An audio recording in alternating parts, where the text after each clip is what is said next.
Apple issues an out-of-band patch for 3 iOS 0 days. Shadow brokers leaks remain under investigation. Phishlabs and TrapX release anti-ransom tools. Ramnit and Dreambot are after bank accounts, and Dreambot spreads over tour. NIST has a de-identification standard out for comment. AT&T looks at academic networks as students head back to school. Industry news includes some cyber FUD-enabled short selling, and Russia isn't feeling the love in cyberspace.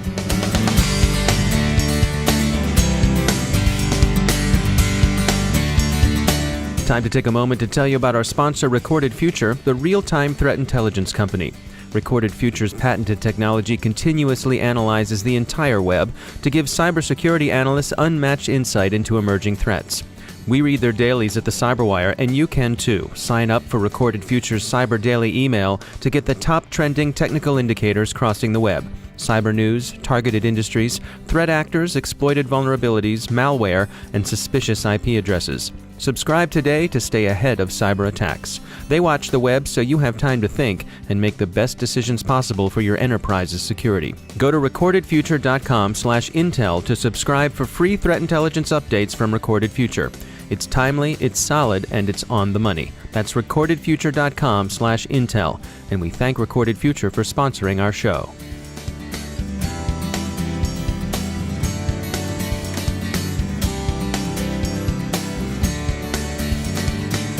I'm Dave Bittner in Baltimore with your CyberWire summary and week in review for Friday, August 26, 2016. Apple has issued an out-of-band patch for 3 vulnerabilities in iOS. These were discovered and disclosed by the University of Toronto's Citizen Lab and security company Lookout. The vulnerabilities, which are being called Trident, are associated with an intercept toolkit called Pegasus, sold by NSO Group. Apple addressed 3 vulnerabilities in its patch: an information leak in the kernel, a kernel memory corruption leading to jailbreak, and a memory corruption in WebKit. Users of iOS devices are, of course, advised to apply the patches as soon as possible. Citizen Lab began its investigation after receiving a phone from Ahmed Mansour, a dissident and human rights activist from the United Arab Emirates. On August 10th and 11th, Mansour received SMS messages he suspected were fish bait, and he sought help from Citizen Lab. Citizen Lab cooperated with Lookout, the well-known mobile security company. They found Pegasus, which Lookout calls, quote, the most sophisticated attack we've seen on any endpoint, end quote. The link in the phishing message essentially jailbreaks the phone in one click and installs persistent spyware. Pegasus, Citizen Lab says, collects and exfiltrates calls, messages, and a range of personal information, things like contact lists, calendar entries, and passwords. NSO Group describes itself as a vendor of lawful intercept tools. Their customer is unknown, but circumstantial evidence points strongly toward the government of the United Arab Emirates. What the customer may have paid for Pegasus is also unknown, but observers think it was a lot. Citizen Lab calls Mansour the $1 million dissident. Foreign Policy notes that the zero-day vendor Zerodium offered a bounty of $1 million for an exploitable iOS bug, which communicates some sense of the market. Whatever the market may be, it's likely to fall short of the $500 million the shadow brokers say they want for a bunch of alleged NSA attack code they've come by through obscure means. As far as we know, the bidding on their online auction has remained orders of magnitude below their asking price. The U.S. intelligence community continues to investigate as Cisco, Huawei, and Juniper Networks are said to be downplaying the impact of the shadow brokers' leaked exploits. There's some good news on the ransomware front. Phishlabs has released a decryptor for the recently discovered Alma Locker ransomware strain, and TrapX has released a product called CryptoTrap, said to be effective at diverting the TeslaCrypt, Locky, and 7 families of ransomware away from organizations' more valuable assets. CryptoTrap is being marketed to healthcare organizations. Of course, backing up files securely remains the single most important measure one can take for protecting against the effects of ransomware. A bit later, we'll hear from Johns Hopkins Joe Carrigan about the ins and outs of backing up your photos. In other cybercrime news, Zscaler's Threat Lab Z today reported finding a cyber squatting campaign that's delivering the Agent Tesla keylogger. Zscaler's director of research, Deepan Desai, told the CyberWire that Agent Tesla is a criminal tool, not one typically used by state security services. The crooks use the keylogger typo squat on legitimate domains. The malicious site's URL is crafted to be one character different from that of a legitimate site, and hence easy to blunder into through a simple typographical error. The payloads carried by the vector include 7 modules: a USB spreader, melt functionality that can uninstall the malware from a victim machine, a webcam hack, a screenshot exfiltration capability, a keylogger, a password stealer, and an anti-analysis function that can detect sandboxes and virtualization, and that disables a variety of security programs. 2 familiar banking Trojans are causing fresh trouble. Ramnit is back, and it's said to be afflicting 6 major British banks. And Dreambot, a variant of the familiar Ursnif or Gozi malware, is also out again in the wild. Proofpoint warns that this time Dreambot is spreading over Tor networks. Protection of personal information, especially in systems that collect a lot of it, remains a difficult challenge. In the U.S., NIST, the proudly non-regulatory, as they call themselves, National Institute of Standards and Technology, has issued a draft publication on de-identifying personal data in government systems. NIST invites comments on this special publication 800-188. The goal of the proposed standard is to find ways of de-identifying personal data so that they may be made safely and innocently available for various public purposes. If you're an Australian kid and you're interested in a more palatable educational experience than tradition and cliché might lead you to expect in the classroom, well, good on you. Westpac, Deloitte, and other tech leaders are sponsoring a Life Journey Day of STEM down under on September 5th. In industry news, the cybersecurity sector has seen speculation about an Optiv IPO. Chinese security firm Qihu has taken itself private. Dragos has raised $1.2 million in a seed fund round, and BlackBerry continues to work toward its reinvention as a security company. The Financial Times reports an unusual bit of apparent market moving. The paper says a short-selling hedge fund called Muddy Waters has publicly alleged cyber vulnerabilities in a pacemaker manufacturer's products in an apparent attempt to put downward pressure on the manufacturer's stock price. A U.S. federal court in Seattle has convicted Roman Seleznev of crimes related to a large-scale carding operation. Seleznev is son of a prominent member of the Russian Duma. He was spirited to U.S. territory Guam from a vacation in the Maldives back in July of 2014. Russian authorities grumbled about kidnapping, etc., but the extradition stood, and Seleznev now faces a sabbatical somewhere in the Bureau of Prisons. Finally, Russia feels it's more sinned against than sinning in cyberspace. Influential Russians say they're more typically the victim than the perpetrator of cybercrime, and they point accusatory fingers in the general direction of Beijing. Who knows? To be sure, there's a lot of cybercrime in Russia, although its source and direction can be tough to assess. The world would welcome clarification, perhaps from the Seleznevs. Time for another moment from our sponsor, Recorded Future. Our Fun 2016 is coming, and Washington, D.C.'s got it. Join Recorded Future and other leaders in the threat intelligence space this October 5th and 6th. Get industry insight, hear from top cybersecurity and corporate strategy experts as they share their ideas and experiences. Teresa Shea, now of InQtel, formerly NSA's chief of SIGINT. Christopher Mascaro, director of global cyber threat intelligence at First Data. John Scott Railton, Senior Research Fellow at the University of Toronto's Citizen Lab. Elias Ladopoulos, you may know him as Acid Freak, founder and CEO at Supermassive Core. Robert M. Lee, founder and CEO at Dragos Security and course author for SANS 4578. And finally, Joe Navarro, former FBI agent, body language expert, and best-selling author. If you're a threat intelligence enthusiast, register for free now at recordedfuture.com/rfun. That's recordedfuture.com/RFUN. And we thank Recorded Future for sponsoring our show.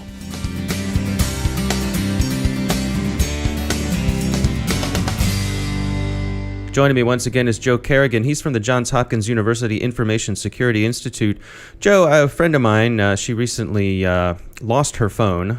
This was troubling to her because she had about 2 years' worth of photos on that phone that she had not backed up. Those photos were gone. There's that old joke about if there's a fire in your house, the first thing you should grab are the photo albums because those are your precious family memories. Well, our precious family memories are on our mobile devices now. That's right. Yeah, my wife actually has a very similar situation. She takes a lot of pictures. Yesterday, I bought a new SD card for her to put into her phone that's twice the size of the one she had because she's filled it up with pictures. Take a lot of pictures. A lot of people do this. I personally don't. It's just not in my nature. But there are ways to prevent what happened to your friend from happening. There are a number of services out there, cloud backup services. There's Dropbox, there's OneDrive from Microsoft, and there's the Google product. I think it's called Pegasus. There's Google Photos. Google Photos is the latest one from Google. Yeah, I actually use that one. Okay, and what happens is when you take a picture of anything on your phone, it is uploaded across your data connection through your wireless provider, or you can actually set a setting that says, I don't want to use my data for this, but next time I'm connected to Wi-Fi, go ahead and upload the photos.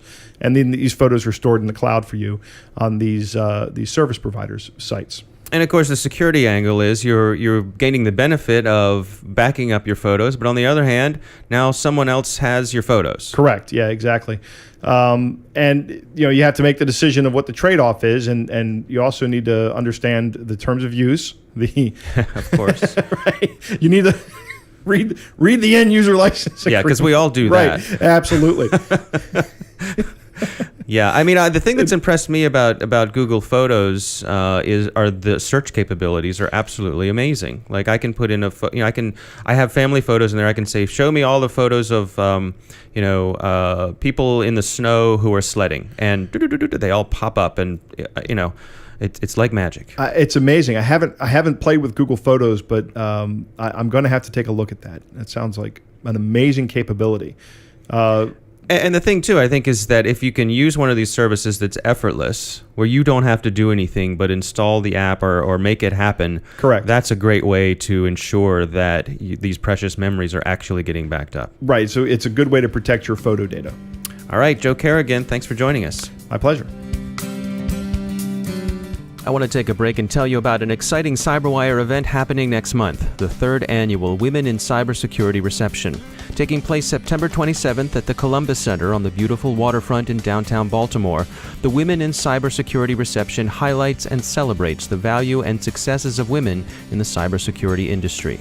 The focus of the event is networking, and it brings together leaders from the private sector, academia, and government from across the region, and women at varying points in the career spectrum. The reception also provides a forum for women seeking cybersecurity careers to connect with the technical and business professionals who are shaping the future of our industry. It's not a marketing event, it's just about creating connection. This year, we're pleased to be partnering with our friends over at the Cybersecurity Association of Maryland, CAMI. If your company is interested in supporting this important event, we have some great sponsorship opportunities available. We're also partnering with Maryland Art Place to have a special work of art created for the event that attendees can take home with them. As it's been in previous years, this is an invitation-only event. We do it this way to ensure a mix of women with diverse backgrounds and at different career levels.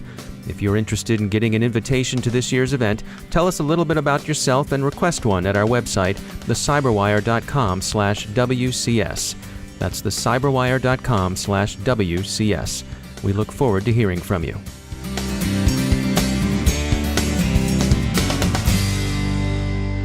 Here in the U.S., it's back to school time, with kids of all ages grabbing their backpacks, laptops, and mobile devices and heading to class. AT&T just released a white paper titled Helping to Secure Education Networks, which outlines the ways in which schools and colleges are particularly vulnerable to cyber criminals. The hacker community out there knows the value of higher educational data. Bindu Sundaresan is Strategic Security Services Practice Lead with AT&T Security Consulting. So hackers can gain access to information about students, the staff, the alumni social security numbers, financial information, intellectual property, patent information held by universities' research staff. So, clearly, the type of data that an educational institution houses makes them a truly attractive target for the hacking community. All of this information that they do glean, they sell it in the black market to potentially create, fake identities, leading to identity theft. So think about this, for the future generation. These are our kids whose information is stolen today. 10 years from now, when they have to apply for a job, when they have to get a car, those are the times that we would find out that, their credit history has been manipulated, their identity has been stolen. So, this information is, hot in the marketplace for being able to use against, creating fake identities. Yeah, I'd never really considered that part of it. That I suppose a child's identity might be more pure. It doesn't have as much attached to it, which may make it valuable. Is that logical? Sure, and we don't keep track of it, right? As an adult, we monitor our credit history. We really don't do that for our children, right? We don't really, look at their personal information being manipulated, and we, sort of try to keep the innocence of it. Are educational institutions generally underprotected? I would say yes, just because of the nature of the networks that they house. It's an open network. It's about information sharing. Although we are seeing a trend in which educational institutions are making a more conscious choice in terms of security investments. Traditionally, because of the way networks within educational institutions have been architected, it's about being open, but at the same time needing to be secure. So are they lagging behind in terms of other industries? I would say yes, but is the growing trend to make those conscious investments. They are on the right path to be able to invest in this. Their growing trend is that they're doing a better job of it. I think of my own child who is a high school student, and I think of his relationship to the network in his school, and I can't help wondering, how much are students part of the problem? Is there any sort of adversarial relationship between the students themselves and those who are trying to protect them and protect the school's network? Sure. Again, security is not just a technology problem. At the end of the day, it is a human interaction, user-related problem, right? So, as I have a child of my own, most of the time is spent online, who they interact with, how they connect to the network, what is their perception in terms of the big picture, how is it relevant to them? So when we have those cybersecurity conversations with our kids, we want to make it more realistic for them, give them examples of how information that is taken from them or what they share online, how it could be used maliciously.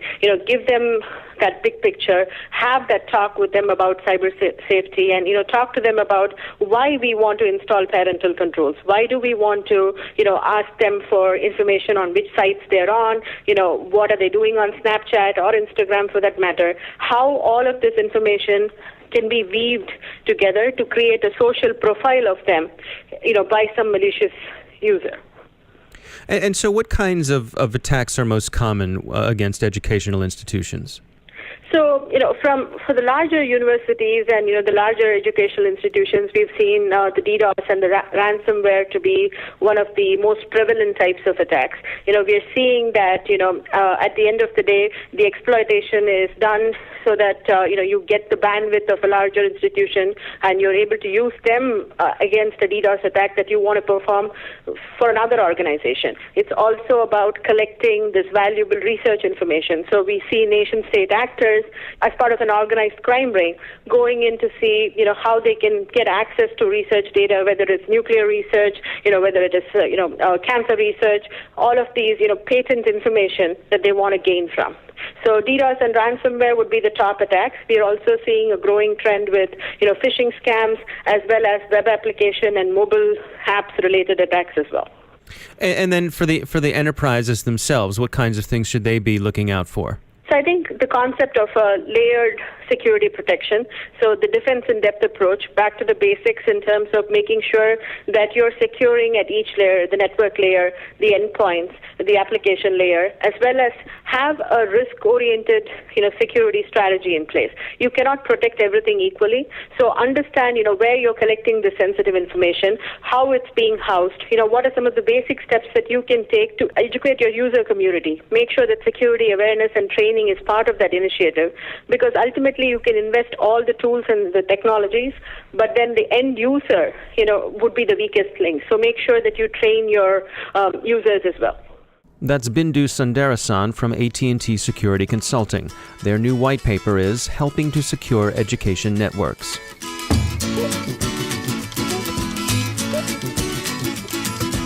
And that's the CyberWire. To subscribe to our daily podcast or news brief, visit thecyberwire.com. The CyberWire podcast is produced by Pratt Street Media. The editor is John Petrick.